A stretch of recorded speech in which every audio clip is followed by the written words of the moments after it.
රසමරස butter cake එක අපි එහෙනම් බලමු මේ රසමරස බටර් කේක් එක හදන්න අපිට මොනවද ඕනේ ඉන්ග්‍රීඩියන්ට්ස් කියලා. මම ඉස්සෙල්ලාම ගත්තා මෙන්න මේක ඇස්ට්‍රා. මේක බටර් නෙමෙයි මේක ෆැට් ස්ප්‍රෙඩ් එකක්. ෆස්ට් ටයිම් තමයි මේකෙන් කේක් හදන්න යන්නේ. මම මෙන්න මේකෙන් ගත්තා ග්‍රෑම් 150. මේ වගේ බෝල් එකකට මම බටර් ග්‍රෑම් 150ක් දාලා ගත්තා. කේක් පිටි ග්‍රෑම් 180ට බේකින් පවුඩර්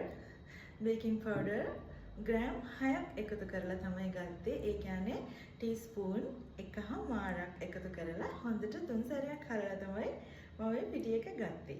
කැට හීනි සුගර් එක ගන්න. එතකොට ලේසි බීට් කරන්න. මේකෙන් මම ගත්ත ග්‍රෑම් 150ක්. එතන තියෙනවා බිත්තර 3ක්.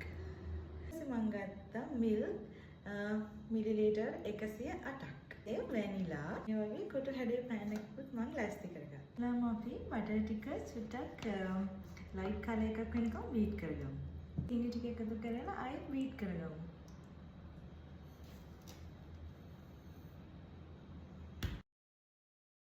බටරේ සීනි එකතු කරලා මෙන්න මේ විදිහට බීට් කරගත්ත විනාඩි 5ක් විතර. දැන් අපි මේකට බිත්තර එක ගානේ දාලා බීට් කරගමු.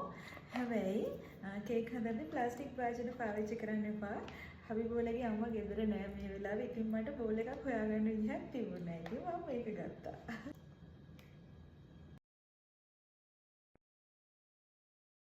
මම පාවිච්චි කරන්නේ වැනිලා පවුඩර් එක.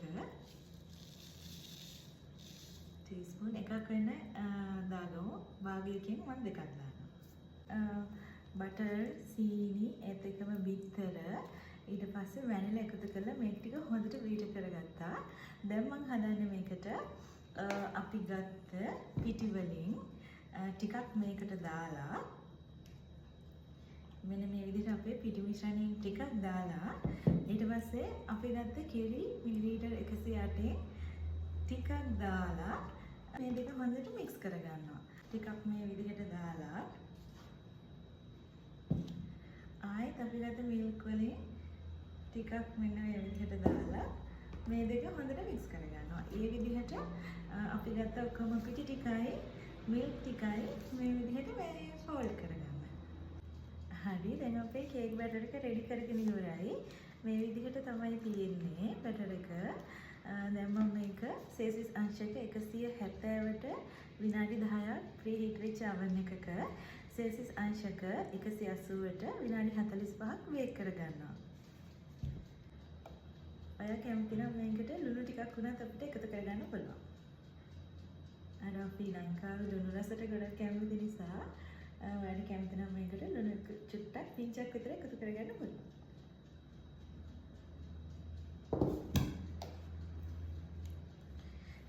ප්ලාස්ටික් භාජනයක මේ කේක් බැටර් එක හැදුවට ඔයගොල්ලෝ ප්ලාස්ටික් භාජන පාවිච්චි කරන්න එපා කේක් හදන්න. මම හැදුවේ ග්‍රෑම් 750යි බටර් කේක් එකට.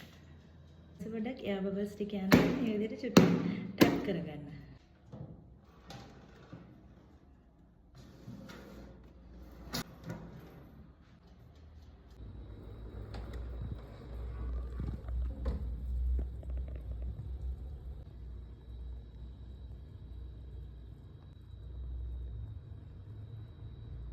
ඔය ඔන්න අපේ බටර් කේක් එක.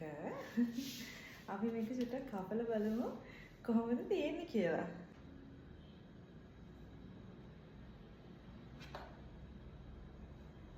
බලන්න මේ බටර් කේක් එක හොඳට තියෙනවා.